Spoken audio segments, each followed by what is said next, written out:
জামায়াতের আমির ডাক্তার শফিকুর রহমানকে সাদা শয়তান বলার স্পর্ধা কোথায় পেলেন ছাত্রদল নেতা? ইতিহাস না জানলে আর মুরব্বীদের সম্মান দেয়া না শিখলে রাজনীতিতে যা হয় ঠিক সেটাই করছে ইন্টার পাস দল বিএনপি।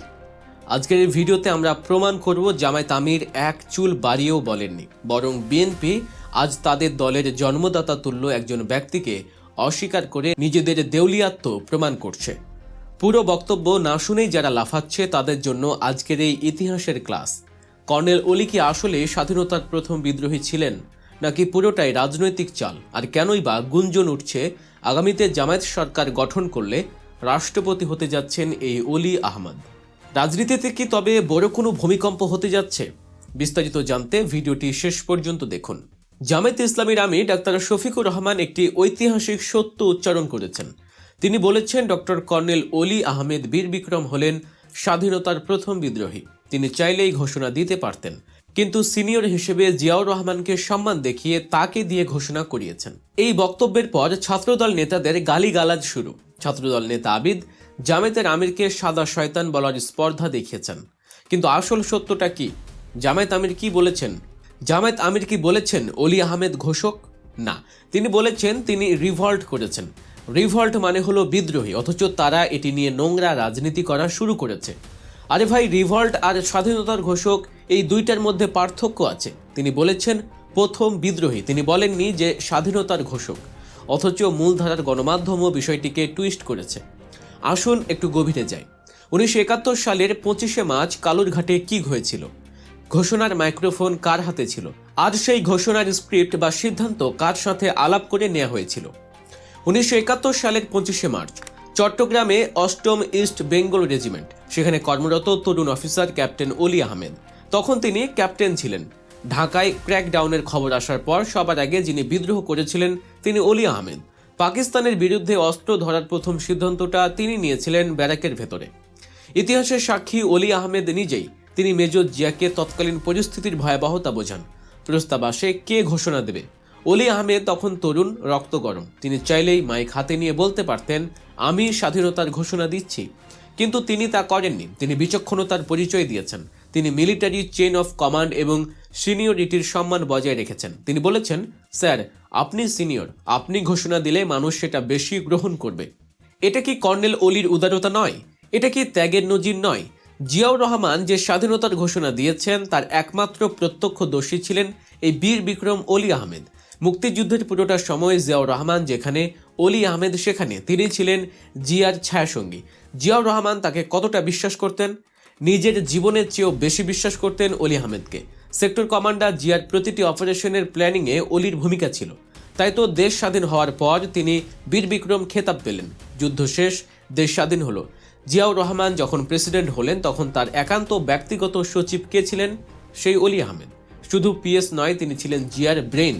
আজ যে দলটির নাম বিএনপি তথা বাংলাদেশ জাতীয়তাবাদী দল, এই নামটা কার দেয়া জানেন? ইতিহাস বলে বিএনপির নাম নির্ধারণ, প্রথম কমিটি এবং দলের রূপরেখা বা কনস্টিটিউশন লেখার কলমটি কর্নেল অলিরই ছিল। আজ সেই অলিকে বিএনপি ওন করে না, বিএনপি তাকে বিশ্বাস করে না, বিএনপি তাকে মর্যাদা দেয় না। কি বিচিত্র এই রাজনীতি! দর্শক, রাজনীতির পেছনের এমন সব অজানা গল্প আর নিখুঁত বিশ্লেষণ সবার আগে পেতে এখনই গল্প নিউজ চ্যানেলটি সাবস্ক্রাইব করে বেল আইকনটি চেপে দিন। এতে করে আমাদের পরবর্তী ভিডিওটি মিস করবেন না আপনি। চলুন আবার মূল আলোচনায় ফেরা যাক। 1981 সালে চট্টগ্রাম সার্কিট হাউসে জিয়াউর রহমান শহীদ হলেন। বিএনপির তখন ঘোর দুর্দিন। নেতারা সব ভয়ে পালাচ্ছে। ডাক্তার একিউ বদরুদ্দোজা চৌধুরী এবং ফেরদৌস আহমেদ কোরেশির মতো নেতারা তখন দেশ ছেড়ে আমেরিকায় বা নিরাপদ আশ্রয়। কিন্তু একজন মানুষ পালাননি। তিনিই হলেন ডক্টর অলি আহমেদ। নিজের পরিবার পরিজনকে ভুলে তিনি ছুটে গিয়েছিলেন বিধবা খালেদা জিয়ার পাশে। শহীদ জিয়ার এতিম সন্তানদের তথা তারেক রহমান এবং কোকোর মাথার উপর ছাতা হয়ে দাঁড়িয়েছিলেন। আজ ছাত্র দলের যে ছেলেরা অলি আহমেদকে গালি দেয়, তারা কি জানে অলি আহমেদ না থাকলে 1981 সালেই বিএনপি বিলুপ্ত হয়ে যেত?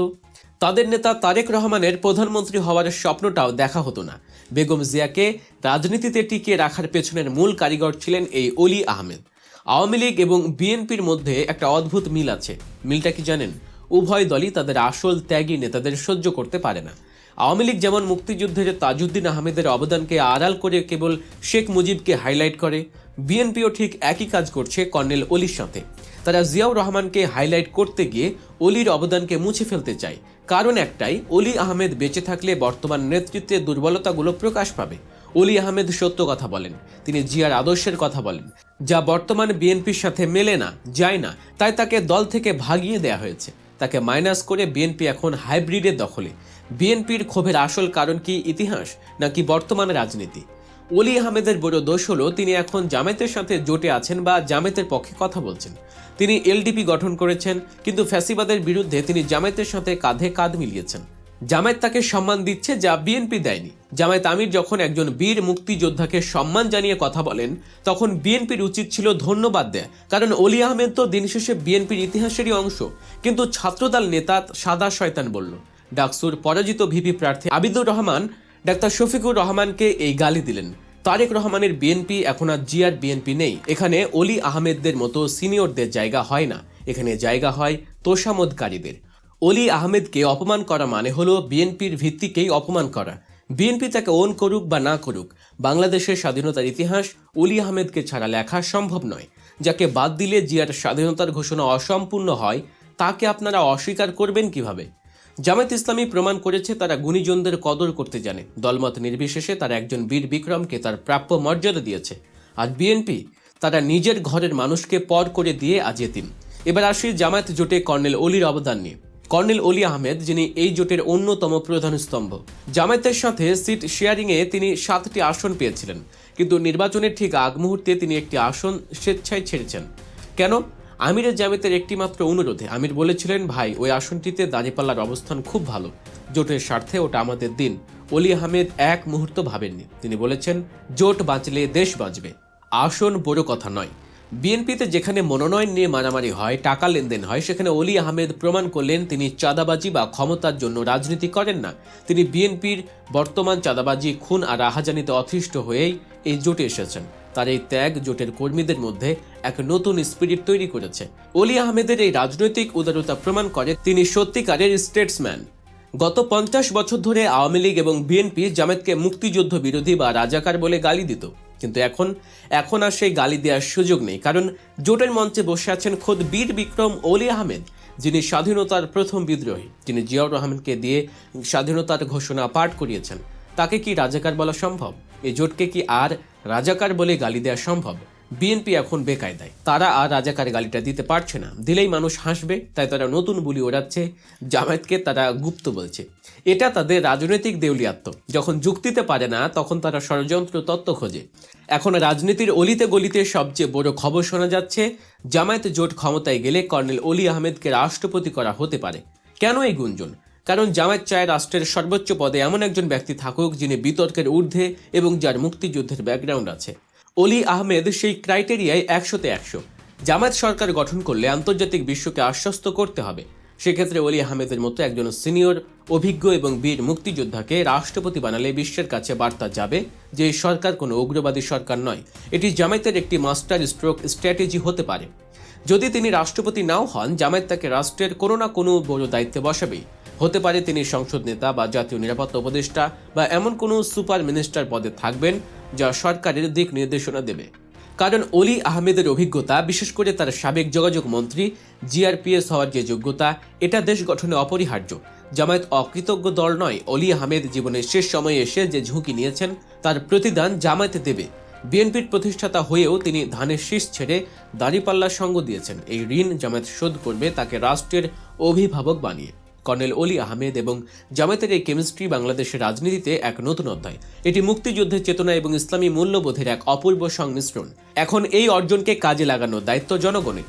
যদি তাদের ভুল বুঝতে না পারে, যদি তারা এখনও ইতিহাসের সত্যকে অস্বীকার করে অলি আহমেদকে অপমান করতে থাকে, তবে তারা ইতিহাসের আস্থা করে নিক্ষিপ্ত হবে।